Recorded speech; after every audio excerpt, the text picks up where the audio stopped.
So, yeah, so I'm going to be talking about, well, I think the talk originally says 16-bit char support in Clang and LLVM, but it's actually just more generic, slightly more generic, just generally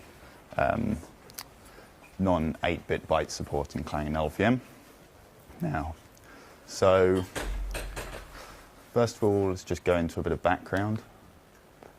So we have this thing in C called char bit, which tells you how many bits essentially your char has. The standard basically says that a byte contains char bit number of bits. Generally, this is used to mean the number of bits in whatever your native machine type is, and therefore it means the sort of size of the minimal addressable unit. It doesn't have to be, though. I mean, you can target your C can be for some sort of slightly more abstract machine. Slightly more abstract machine where you don't where it doesn't map directly down to machine sizes. Also, according to the C99 standard, I think the older standards as well, this is at least 8. I think possibly at the outset of C, at the beginning, you could get away with 7. I believe there's some really weird architectures with less, but for the most part, it's greater than 8. POSIX says that it must be 8 exactly, and the general assumption among lots of people who aren't compiler developers or working deep in systems, there's the assumption that bytes are 8 bits, and it kind of means that now, and generally everyone assumes that. And therefore it's also assumed that char bits equals 8. And lots of people write code assuming as such. So we have architectures which don't have this, where we have a char and a byte which isn't the normal, lovely 8-bit byte. And it matters to us. So it doesn't matter in general, but you wouldn't have thought it would matter because like all of the machines that everyone uses on day-to-day, your ARM chips, your x86 chips, all have 8-bit bytes, and that's all lovely and nice. However, there's lots of places where you don't have 8-bit bytes, where your minimal addressable unit isn't 8 bits. Our specific case that we run into is DSPs, but some other sort of more domain-specific processors might also have the same situation, where they don't have 8-bit bytes. Quite common for DSPs to have 16-bit bytes. That's very common. Sometimes it's a little bit weirder. 24-bit bytes is quite common in DSPs as well. Sometimes, and I've heard of architectures where you've got 10-bit bytes, which are in use now. I know of historical weirder architectures, but sort of odd-numbered bits per byte is, I think, less common now. Now, obviously, in order to support the C standard, you have to do something with your chars. You can't just pretend they don't exist and tell everyone not to use them. You have to support it in some way. It's very useful if you can use a native machine type for chars for efficiency reasons and for it's a bit more obvious what's going on and how it maps down to assembly and machine code. It's also important for, I mean, if you want to do string manipulation, if you want to use any legacy code, or any generic benchmarks and tests, it's quite useful to have like reasonably good performing char support, so native support of chars. So sort of workarounds which may work and they may be functional, they may obey the standard, may not be useful if you're benchmarking or if you want to if your programmers are using chars and then finding that, oh, actually you've put a workaround in and chars are 3 times less performant than just using integers in that place for memory accesses, then that's not very helpful. So LLVM and Clang, in theory, have support for this. LLVM IR is really, really nice. Everything is basically bit-based. So all of your integer types you define in terms of bits. All of your memory access you define pointers to things of sizes in bits. All of the generic stuff generally just deals with bits and doesn't deal with sort of bytes in any capacity. And therefore they don't really bake in many assumptions about the size of bytes. the data layout string, which is used to define the sizes of all your natively supported types, specifies everything in bits, which is useful as well. And in theory, we have this thing in Clang, which is char width, where you can just set the size of your chars, and that will affect what char bit means, and it will affect how Clang code gens for your target, or what it does in IR code generation. And in theory, you can set that to whatever size you want. So LLVM is generally very nice. It gives you quite a nice interface. The IR is very nice, but there's some places where this sort of assumption breaks down a bit.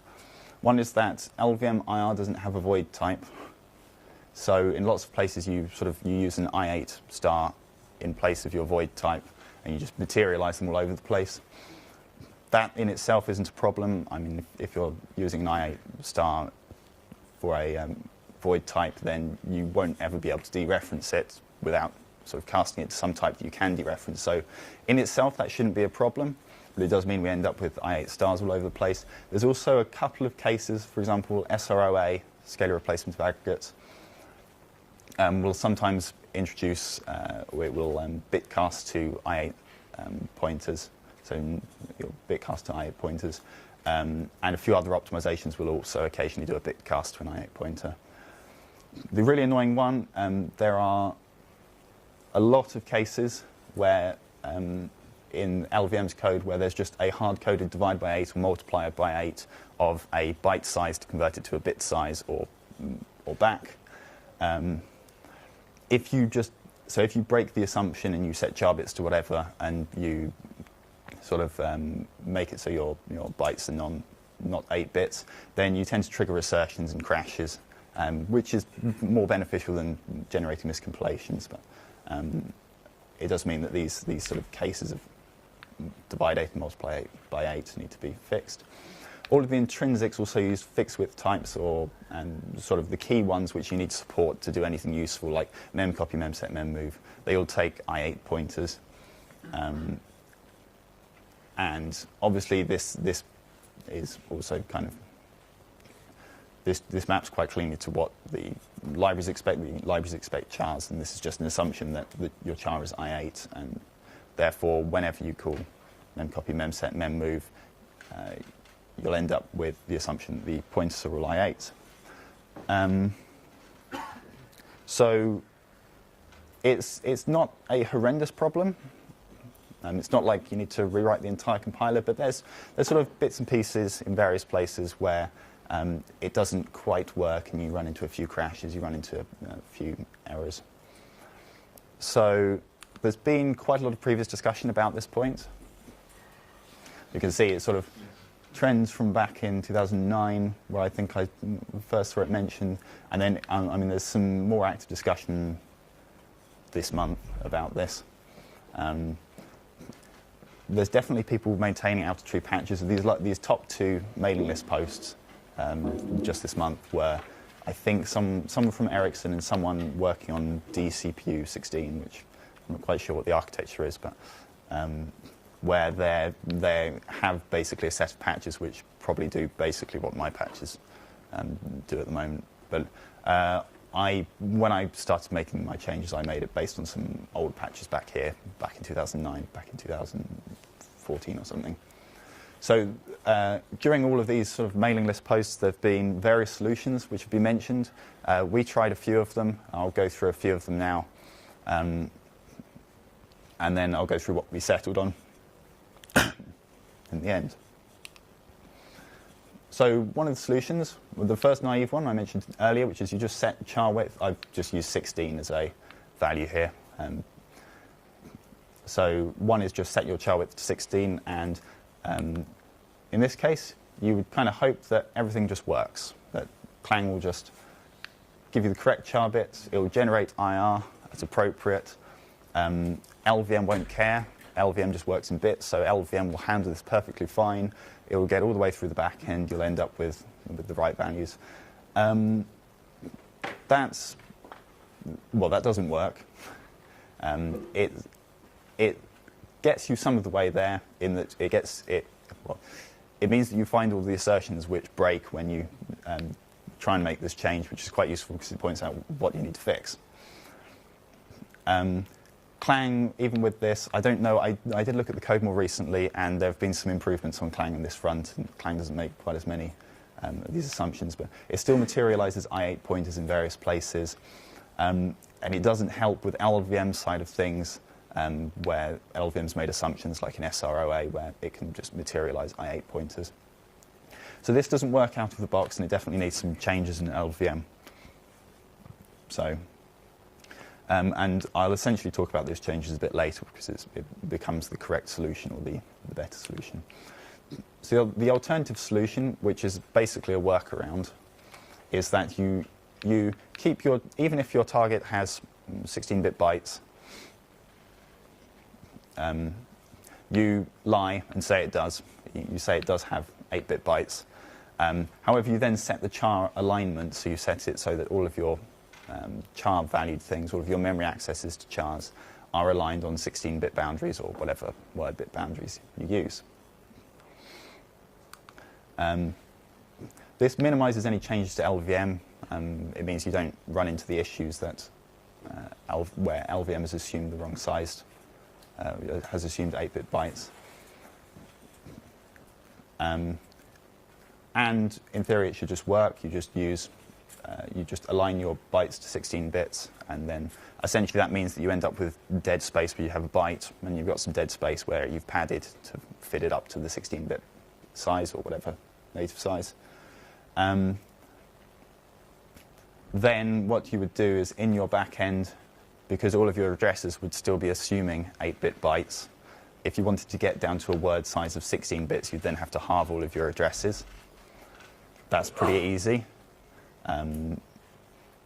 It's pretty easy for global addresses. You just halve the constant value you have. It's slightly harder for sort of any general pointer, because you might actually have to generate code to do a right shift by 1 or whatever to convert from a byte address to a word address.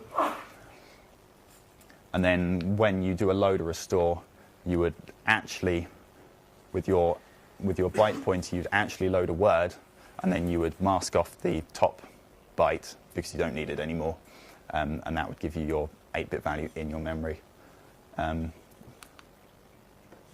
There's some problems with this. One is obviously having to convert from byte addresses to word addresses is free in many cases, but occasionally you do actually need to generate some code to do this, and you'll have to generate a shift, and that hits your performance.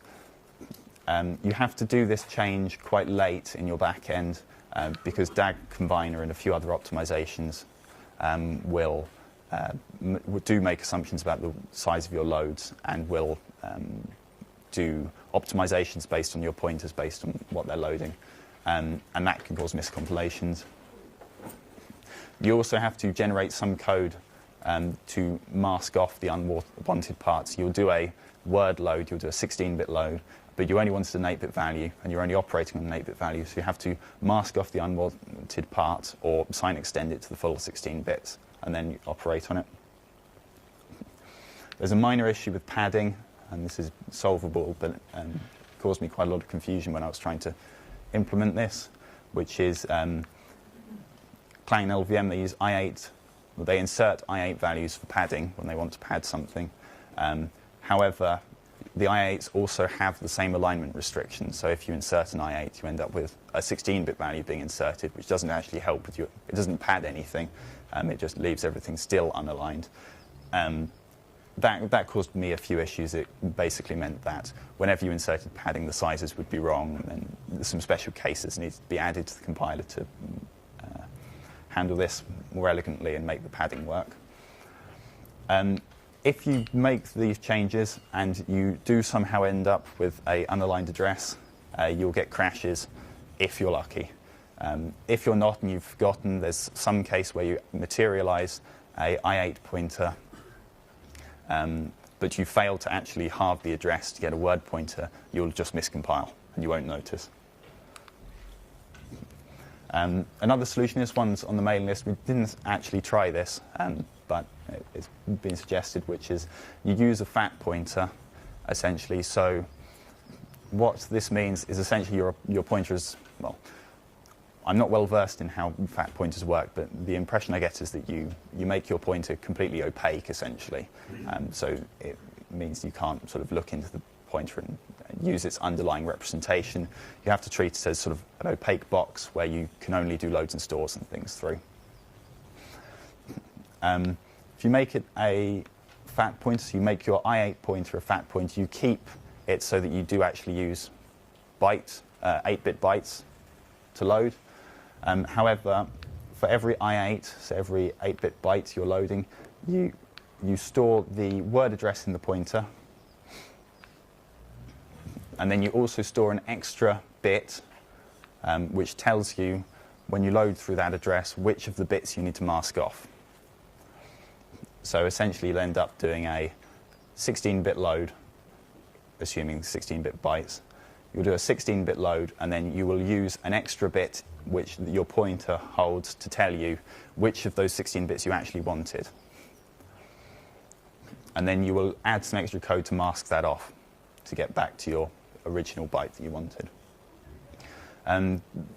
David Chisnell's been working on this for the Cherry backend for another purpose. They're actually using fact pointers. This is just one potential use of fact pointers. And I believe that code's pretty stable. He's maintaining a patch set to do that out of tree. There is a problem with performance because your word address has to be 16 bits, so that you can address your full 64 kilowords, or your full address space. However, you also, in that 16 bits, you also need an extra bit to tell you, once you've loaded that word, which bit of the word you wanted.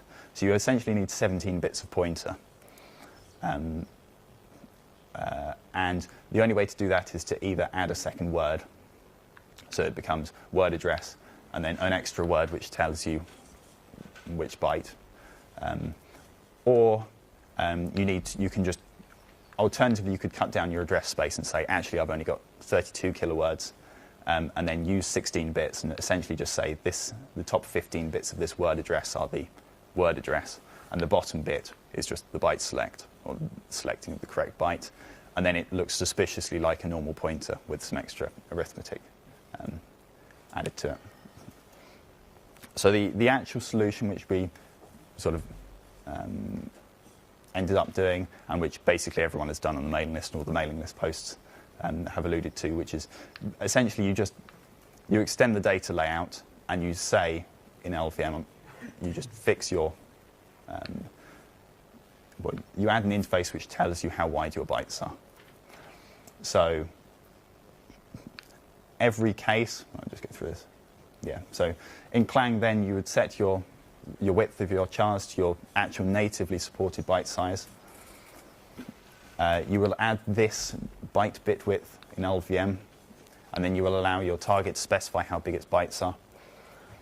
And then whenever you see these sort of cases in your code where you've got divided by 8, multiplies by 8, or otherwise where you see an assumption where the bytes are assumed to be 8 bits, you make a call to this, or you find your data layout, you make a call to work out what the byte bit width is, and then you do the appropriate changes to take that into account. Otherwise, and a more generic change that you can make, which helps, is in many places in LLVM you will get sizes in terms of bytes rather than in bits. But you don't actually need to count sizes all the time in bytes. It's just a convenience thing. So the alternative is also you just change it so that where you say get size of this in bytes, you actually change it to get size of this in bits, and then you alter the code around it to make it work entirely in bits instead of bytes. And then that is generally more generic anyway, and more generically useful. But where you can't do that, you'd have to make use of a extra call to byte bit width. This is pretty tedious. It requires lots of small changes all over the place.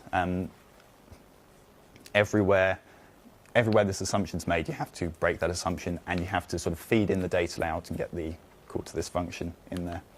So a few stumbling points I'll quickly go through, which I found when trying to implement this. So first of all, whenever you generate I8, so you have this call get int 8 pointer type, which is used a lot in LLVM and Clang. You need to replace that with get int n pointer type, and then make a call to the data layout to get the byte size. Use that correct byte size in bits to get the correct pointer type, and basically replace all instances of int 8 pointer type with int n pointer type. This sometimes requires you to sort of find the data layout in wherever it happens to be. The alternative to this would be to just keep allowing int 8 pointer type. However, in LLVM somewhere, maybe expand that in LLVM itself to a wider load and the appropriate maths to get the original I8 out.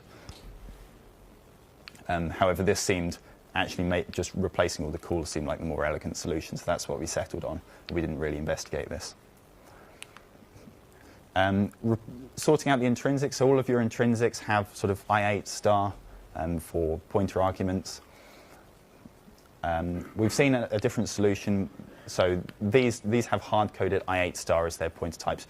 The intrinsics could just be made essentially to use any pointer types, which LLVM has for its intrinsics, which say the type is defined at runtime when you create the intrinsic instead of hard-coded when the table of intrinsics is generated.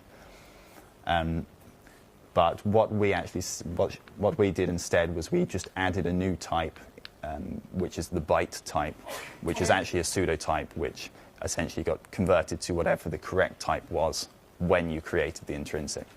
So either way, basically, when the intrinsic actually gets created, and all the sites where you can create a memcopy intrinsic and memset intrinsic, you would have to make another call to that function to get the byte size in bits, and then you'd feed that in to give it the correct type when you're building your intrinsics to use the correct type for the arguments.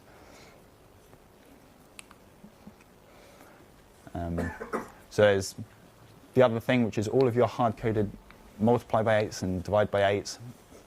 This, in theory, is pretty simple. You just make calls to your data layout to get the byte size in every case that you call these. The trouble is there's lots of headers. For example, the ones which contain these functions, like your data layout.h, your MVTs, your EVTs, your value types that are used by your machines, all of the things which tell you how big the stores are. They all hard code in divide by 8 to get the size in bytes of things, or the size in bits of things.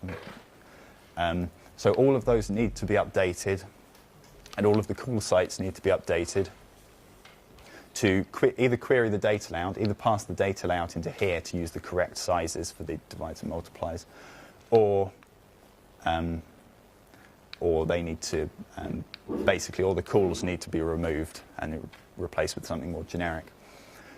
So this was the majority of the changes, is just changing all of these cases, feeding in the correct sizes of bytes into all of these functions, and updating all of the call sites and updating all the interfaces. And it's pretty much a mechanical change. It's just a mechanical change where you don't have any option but to sort of manually go through each of the files, look at all the call sites, feed in the correct information, get the correct byte size and account for that. So yeah, so there's lots like this, very annoyingly. I can't remember where this is in. It's probably data layout. If you get the store size of a type, this is type.h actually. If you get the store size of your type, you will have this very useful get the size in bits, which is lovely. It's nice and generic. It's only in bits. However, you'll then just add 7 to it and divide it by 8 to get it down to a byte size, which is very annoying. And this is in some header which has very few outside dependencies. So this is just the generic type header, which is very sort of independent. So you need to basically feed in something to make this not 8 and this not 7 and whatnot. A small complexity, even though your architecture may use non-8-bit bytes, may use 16-bit bytes, it's kind of quite useful sometimes to keep your ELF and your dwarf representation in 8-bit bytes, in the 8-bit byte world, so you have to handle that. And at some point you then have to sort of convert from whatever your machine byte is down to whatever your to 8-bit bytes. That's partly for the on-disk representation kind of assumes, certainly for dwarf, it kind of assumes that you have 8-bit bytes for your on-disk representation. So there's advantages. The advantages to doing this way is basically char bit. You're not lying when in your C code. You're not giving a arbitrary value of char bit which doesn't actually match your machine. So it's a bit closer to. It's a bit more predictable, and there's minimal performance penalty. Whereas the other methods, like masking off parts of words and doubling the size of your pointers just so that you can address everything, is quite costly in performance. But this doesn't really cost you anything. The disadvantage is mainly just that it requires changes all over LLVM, and you have to maintain a lot of changes and keep hold of those changes. And it's made sort of rolling forward to the top of tree a humongous pain, because I have to maintain this, and there's lots of changes to generic code in the meantime. There's the other minor disadvantage, which it kind of breaks that assumption that everyone holds that your bytes are always 8 bits, but that's not as troublesome. I think for lots of systems where you're programming, for example, a DSP, you're well aware that bytes are not equal to 8 bits, so it's not quite such a bad thing for those. So the status of these. We have implemented this in a production compiler for a customer that we have who've got a DSP. There's no patches yet for the generic to make these changes generically. I know some of the people on the mailing list, there was more recent talk about other people who have similar patches, making them generic and submitting patches. I guess we should probably, I'll probably post the mailing list and see what status that's in. I need to. Well, this production compiler is, I think, about 6 months or 9 months behind top of tree. So first of all, I need to rebase against top of tree, which is going to be a pain. And I need to actually tidy it up and build it into a patch set. So that's actually quite a large amount of work, I think, to do that. The other thing is I've only looked at the case we cared about, which is where our char bit is 16 bits, where our bytes are 16 bits. I made no attempt to handle the other cases. So it probably won't work where, at a minimum, it won't work where your char bit is not a multiple of 8, because of assumptions in the compiler about alignment and things. The other really key one before this is ever going to be ready for prime and in tree is to write some targeted tests. We don't really have a way of testing this easily because all of the targets in tree are sane and have sensibly sized bytes. I'm also not quite sure how to write targeted tests for this, but that's an exercise that I'll go through when I've got this close to ready to go in tree. So future work is to fix this all up and submit the patches for scrutiny and for people to pick them apart and tell me I've done everything wrong. Our plan is we have this experimental backend we've been working on, which we're trying to get upstream at the moment. And one of the changes I want to make is we want a target which has this kind of feature in tree. So I'm going to change our architecture to have 16-bit bytes. That gives us something to test against. One of the things I wasn't sure about is how we'll test this once it's in when it's in tree. And I'm hoping it might be an in-tree target for this feature if someone doesn't have a better alternative. I've not seen any suggestions for better alternative. Maybe DCPU 16 could be. And then the future work is handle char bits when they're not multiple of 8, when they're 12 or 10 or whatever weirdness you have. So that's everything from me now. So are there any questions? I have one comment on the memset memcopy. You can't just use any pointer because that means that you could, in theory, call memcopy from a char pointer to an int pointer. If you use byte pointer, your generic byte stuff, then it means that it has to be the minimum addressed, which is also set in the standard. I think the standard says it has to be a char pointer, or is it? Yeah, I'm fairly sure it has to be a char pointer. Which translates to the minimum addressed. So you may end up with generating code that it's not standard compliant or it doesn't even work. So yeah. So my assumption would be that you would. The base, that the byte size, byte type is, I think, is the right way to go. Yes. I felt a bit bad about introducing that because suddenly LLVM doesn't care at all about chars, and then suddenly I've added something which is very dependent on C. Well, but no, it's not. It's the minimum addressed, Yeah. addressable size. So I mean, Yeah. this is a computing concept. It's not a language concept. Yeah. In fact, the LLVM pointers are not really typed, so I'm not sure it would make any difference. But I would say that the byte type has a little chance to be accepted upstream. So probably it's a good idea to wait for the opaque type pointer type basically. Yes, I've not really looked at the opaque pointer stuff to see how this would change everything. I have a feeling it will cause knock-on effects, which would mean I have to rethink this. But so that's an exercise for when I've had time to look at opaque pointers and what they're going to change. And you already have a complex patch set. You don't want to have two complex patch sets. Yes. I did a quick search because I've updated the compiler and I've updated most of the key interfaces, and I've got this working, and it definitely works.